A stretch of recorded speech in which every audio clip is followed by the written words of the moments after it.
Hello everyone, how are you. I hope आप सभी अच्छे होंगे। मित्रों, जैसा कि आज आपका 22 अप्रैल है। 22 अप्रैल से जितने भी आपके current affair most important question बन सकते हैं सारे सारे विथ एक्स्ट्रा फैक्ट क्लियर कराऊंगा। दोस्तों, आज का आपका पहला क्वेश्चन है, world creativity and innovation day कब मनाया जाता है।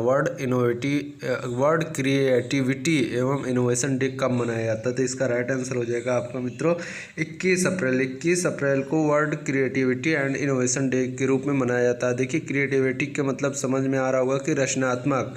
देखिए, मनुष्य के बौद्धिक में यानी बुद्धि में यानी उसके मस्तिष्क में कुछ रचनात्मक प्रक्रियाएं चल रही होती हैं, तो उनको बढ़ावा देने के लिए ये डेज मनाया जाता है। देखिए, इसके बारे में और कुछ जानकारी है जो मैं देना चाहूँगा। ये आपका 25 मई 2001 से ये दिवस के रूप में मनाया जाने लगा। World creativity and innovation day के रूप में मनाया गया और अभी 21 अप्रैल को ये दिवस मनाया गया है। देखिए, इसके बारे में मैं बताना चाहूँगा कि कौन सा जो संस्थान है इसको मनाता है। यूनाइटेड नेशन यूएन मनाता है इस world creativity and innovation day को। और यूएन की बात मैं करूँ तो 24 अक्टूबर 1945 को यूएन की स्थापना हुई थी। वर्तमान में इसका मुख्यालय न्यूयॉर्क में है। वर्तमान में इसके सीईओ और एमडी आपके एंटोनियो गुटरेस जी है। और एंटोनियो गुटरेस कहाँ के हैं, तो ये आपके पुर्तगाल के हैं। तो इतनी सारी चीज़ें मैंने आपको कंप्लीट कराई एक क्वेश्चन के माध्यम से। नेक्स्ट क्वेश्चन है आपका, किस राज्य में ई संजीवनी ओपीडी का शुभारंभ हुआ है। किस राज्य में ई संजीवनी ओपीडी जहाँ पे दवाइयाँ वगैरह मिलती है ना, का शुभारंभ हुआ है। तो ये आपका हिमाचल प्रदेश में ई संजीवनी ओपीडी का शुभारंभ किया गया है। क्यों किया गया? कोरोना वायरस के चलते हुए लोग अपना चेकअप वगैरह नहीं करा पा रहे हैं, तो इस माध्यम से ई संजीवनी के माध्यम से वो फ्री ऑफ कॉस्ट अपना चेकअप करा पाएंगे ओपीडी जाके, या फिर डॉक्टर्स खुद आके उनके घर पे चेकअप कर देंगे फ्री ऑफ कॉस्ट। ये एक बहुत बड़ी योजना है, बहुत बड़ी राहत कार्य है लोगों के लिए। और इसी में मैं बताना चाहूँगा आपको, हिमाचल प्रदेश में आपका एक एक्टिव केसेस ऑफ एफसी चला हुआ था, जो कि आपको कोरोना वायरस संक्रमित लोगों को जानने और पहचानने में मदद करने वाला था। ये जो आपकी योजना थी। नेक्स्ट आपका मैं बताना चाहूँगा, हिमाचल प्रदेश की जो वर्तमान में जो मुख्यमंत्री यहाँ के आपके हिमाचल प्रदेश के जयराम ठाकुर जी हैं, और वर्तमान में यहाँ के जो आपके राज्यपाल है बंडारू दत्तात्रेय जी हैं, और वर्तमान में यहाँ के उच्च न्यायालय के उच्च न्यायाधीश आपके कौन हैं, लिंगप्पा नारायण स्वामी जी हैं। तो इतने सारे फैक्ट आपके यहाँ से कंप्लीट होते हैं, और कुछ भी चीज़ें हैं वो भी जान लीजिए यहाँ की। देखिए, आपके हरियाणा के मुख्य 2 नेशनल पार्क है। पहले आपका पिन वैली है, दूसरा आपका ग्रेट हिमालयन नेशनल पार्क। ये 2 आपके नेशनल पार्क है, इसे याद कर लीजिएगा। नेक्स्ट आपका, किस राज्य सरकार ने कोरोना का कहर देखते हुए लॉकडाउन को 7 मई तक बढ़ा दिया। देखिए, केंद्र सरकार ने 3 मई तक बढ़ा दिया था, लेकिन एक राज्य ऐसा है जिसने जो है कोरोना वायरस के जो अतिक्रमण को देखते हुए 7 मई तक बढ़ा दिया। ये तेलंगाना सरकार ने जो अपना कोरोना वायरस से लड़ने हेतु उससे बचने हेतु अपने यहाँ पे लॉकडाउन 7 मई तक बढ़ा दिया है। ठीक है मित्रों। नेक्स्ट मैं बात करना चाहूँगा तेलंगाना की राजधानी हैदराबाद किस नदी के किनारे अवस्थित है, तो मूसी नदी के किनारे अवस्थित है। और तेलंगाना जो है आपका तेलंगाना की राजधानी जो हैदराबाद जो आपका भारत का पहला ब्लॉकचेन जिला बन गया है। ब्लॉकचेन जिला का मतलब क्या होता है, जो चारों ओर से स्थल भाग से घिरा हो, जिसको हम ब्लॉकचेन जिला बोलते हैं। नेक्स्ट आपका है, तेलंगाना में दुनिया का सबसे बड़ा मेडिटेशन सेंटर खोला गया है, जहां पर 1 लाख लोगों को प्रशिक्षण दिया जाएगा चिकित्सा का। वहां पे डॉक्टर्स वगैरह को जो होते हैं ना, उनको प्रशिक्षित किया जाएगा। 1 लाख लोगों को फ्री ऑफ कॉस्ट प्रशिक्षित किया जाएगा। 2020 को तेलंगाना सरकार ने नर्सेज एंड मिडवाइफ के रूप में घोषित किया। नेक्स्ट आपका है, हाल ही में राष्ट्रपति रामनाथ कोविंद के नए सचिव के रूप में किसे नियुक्त किया गया है। देखिए, नए सचिव के रूप में किसे नियुक्त किया गया है, राष्ट्रपति रामनाथ कोविंद के। तो इसका राइट आंसर हो जाएगा कपिल देव त्रिपाठी जी को जो है राष्ट्रपति रामनाथ कोविंद के नए सचिव के रूप में घोषित किया गया है। उनकी तस्वीर भी आप देख सकते हैं। देखिए, ये किसका स्थान लिया है इन्होंने, तो इन्होंने लिया संजय कोठारी वर्तमान में क्या है, ये मुख्य सतर्कता आयुक्त हो गए हैं, जिनका स्थान कपिल देव त्रिपाठी जी ने ले लिया है। देखिए, चारों ऑप्शन को मैं क्लियर कराता हूँ। देखिए, आपका अजय भूषण पांडे जो आपके वर्तमान में वित्त सचिव हैं। संजय कोठारी ये आपके मुख्य सतर्कता आयुक्त हैं। और कपिल देव त्रिपाठी आपको मैंने बताया ही अभी हाल फिलहाल में कि आपके राष्ट्रपति रामनाथ कोविंद जी के जो सचिव बनाए गए हैं, ये 1980 बैच के आसम के आईएएस रहे हैं। देखिए, अजय कुमार सिंह ये प्रेस सेक्रेटरी के रूप में इन्हें नियुक्त किया गया है। ये चारों ऑप्शन आपके क्लियर हुए। नेक्स्ट इसी में बताना चाहूँगा, आपका राष्ट्रपति रामनाथ कोविंद जी को। राष्ट्रपति रामनाथ कोविंद जी को क्रोएशिया का सर्वोच्च सम्मान से जो है सम्मानित किया गया है, जिसका नाम है टॉमिस्लेव। टॉमिस्लेव सम्मान जो है आपका क्रोएशिया का सर्वोच्च सम्मान है, जिसको जो है रामनाथ कोविंद जी सम्मानित किया गया जिन्हें। नेक्स्ट आपका है इसी में अगला क्वेश्चन, हाल ही में किस न्यायालय में मुख्य न्यायाधीश की नियुक्ति की गई? मुख्य न्यायाधीश की नियुक्ति किस न्यायालय में की गई? 4 ऑप्शन, किसी एक ऑप्शन चूज करना है। इसका राइट आंसर हो जाएगा आपका 3 के तीनों न्यायालय, यानी उपरोक्त सभी राइट आंसर हो जाएगा आपका। बॉम्बे उच्च न्यायालय में भी आपके हाल ही फिलहाल में न्यायाधीश की नियुक्ति की गई, मेघालय में भी और उड़ीसा में भी। तो तीनों राज्यों में आपके उच्च न्यायालय की जो न्यायाधीशों की नियुक्ति की गई है। न्यायाधीशों की नियुक्ति करता कौन है, ये सबसे मोस्ट इंपॉर्टेंट क्वेश्चन बन जाता है। तो न्यायाधीशों की जो उच्च न्यायालय के उच्च न्यायाधीश होते हैं, इनकी नियुक्ति राष्ट्रपति द्वारा की जाती है। ये क्लियर कर लीजिएगा, ये आपके एग्जाम के दृष्टिकोण से बहुत ही महत्वपूर्ण है।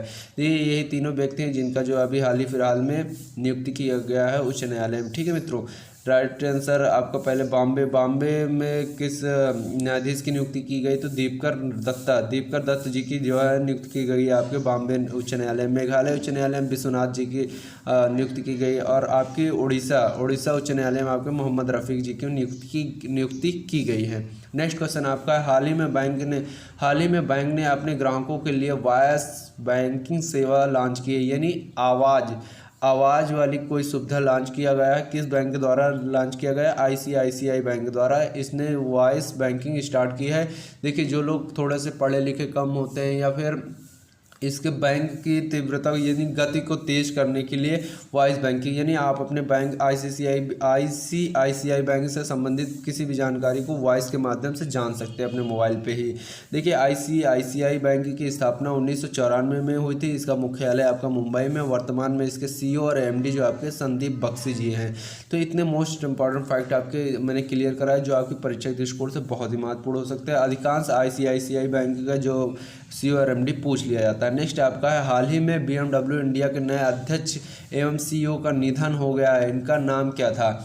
BMW सभी लोग जानते हैं। इसके जो वर्तमान में अध्यक्ष और CEO थे, इनका हाल ही फिलहाल में निधन हुआ है। इनका नाम था आपका रुद्रतेज सिंह इनका नाम था, जिनका हाल ही फिलहाल में निधन हो गया है। ये रुद्रतेज सिंह कौन थे? ये फर्स्ट इंडियन थे जो कि आपके BMW के CEO के रूप में इनकी नियुक्ति की गई थी। और ये बहुत गौरव की बात थी कि इन्होंने ये पहले भारतीय थे जिनको जो है BMW के CEO के रूप में नियुक्त किया गया था। लेकिन बहुत दुख की बात है कि इनकी हाल ही फिलहाल में मृत्यु हो गई, निधन हो गया है। देखिए, इसमें 3 ऑप्शन और है, ये लोग भी चल बसे हैं। पहले आपका लाइसोनिया कारसे कौन थे? ये फिजी के PM थे, प्राइम मिनिस्टर ऑफ फिजी लाइसेनिया कारसे थे। और सहारे ओरम ये आपके आदिवासी नेता थे जिनका हाल ही फिलहाल में इनकी मृत्यु हो गई। नेक्स्ट आप आरवी भोसकुटे जी, ये स्वतंत्रता सेनानी थे। ये 1942 में भारत छोड़ो आंदोलन में इन्होंने जो है स्वतंत्रता सेनानी के रूप में साथ निभाया था भारत का। नेक्स्ट है आपका, हाल ही में किस हाई स्पीड मैग्नेटिक रैम विकसित की गई है? हाल ही में किस IIT द्वारा हाई स्पीड मैग्नेटिक रैम को विकसित किया गया? क्वेश्चन ये है आपका। तो राइट आंसर इसका हो जाएगा IIT मंडी। IIT मंडी द्वारा जो है आपका हाई स्पीड मैग्नेटिक रैम विकसित किया गया। देखिए, हाई स्पीड मैग्नेटिक रैम का मतलब क्या होता है? ऐसी रैम जो कभी भी ख़त्म ना हो, बेकार ना हो। जैसे कभी कभी आप देखते होंगे कि प्राथमिक जो आपका रैम होता है, प्राथमिक मेमोरी लाइट चले जाने के बाद उसमें जितना भी डाटा होता है वो लॉस हो जाता है। लेकिन ये IIT मंडी ने एक ऐसी हाई स्पीड मैग्नेटिक रैम बनाया है जिसके माध्यम से आपकी अगर बिजली चली भी जाती है तो आपका डाटा लॉस नहीं होगा। एक रैम होता है, एक रोम होता है, 2 प्रकार की आपकी मेमोरियाँ होती हैं। नेक्स्ट आपका इसी में बताना चाहूँगा आपका IIT रोपड़ ने वर्ड बोर्ड बनाया। और फिर IIT मद्रास ने दुनिया का पहला स्टैंडिंग व्हील चेयर बनाया। और उसी ने ही आपका IIT मद्रास ने शक्ति कंप्यूटर भी बनाया। नेक्स्ट IIT गांधीनगर ने प्रोजेक्ट इसाक किसने बनाया? IIT गांधीनगर ने बनाया। तो चारों ऑप्शन को मैंने आपको बहुत अच्छे तरीके से डिस्क्राइब किया, आप समझ सकते हो। और ये मोस्ट इंपॉर्टेंट क्वेश्चन बन भी सकते हैं आपकी परीक्षा के दृष्टिकोण से। नेक्स्ट आपका, देश में ऐसा पहला ग्रीन राज्य निम्न में से कौन सा है जिनमें कोरोना वायरस के मामले ही नहीं है? बहुत आश्चर्यजनक बातें हैं। ये आपका जो स्टेट है गोवा में एक भी व्यक्ति कोरोना वायरस से संक्रमित नहीं है। हालांकि 7 लोग संक्रमित थे, लेकिन वो पूर्णतः स्वस्थ हो चुके हैं, अब उन्हें किसी भी प्रकार की परेशानी नहीं है। तो आपका गोवा राज्य की राजधानी आपका पणजी है।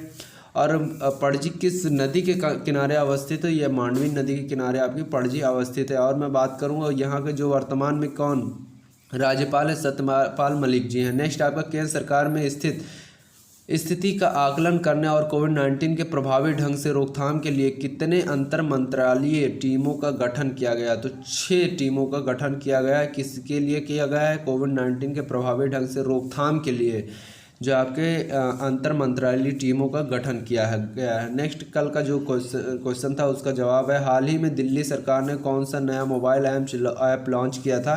तो ऐसे कोरोना, ये आपका ऐप था। नेक्स्ट आज का जो आपका क्वेश्चन है, किस संगठन ने कोविड-19 के खिलाफ जागरूकता बढ़ाने के लिए टीम मास्क फोर्स का गठन किया? टीम मास्क फोर्स का गठन कोरोना वायरस जो आपको कोविड-19 के खिलाफ जागरूकता बढ़ाने के लिए टीम मास्क फोर्स का गठन किया गया है। ये किस संस्थान द्वारा गठन किया गया है? इसका राइट आंसर बताइएगा। यदि वीडियोस अच्छा लगे तो मेरे वीडियोस को लाइक कीजिएगा और मेरे वीडियोस को ज़्यादा से ज़्यादा शेयर भी करते रहिएगा और चैनल को सब्सक्राइब करके बेल आइकन को पुश कर लीजिएगा। जय हिंद मित्रों।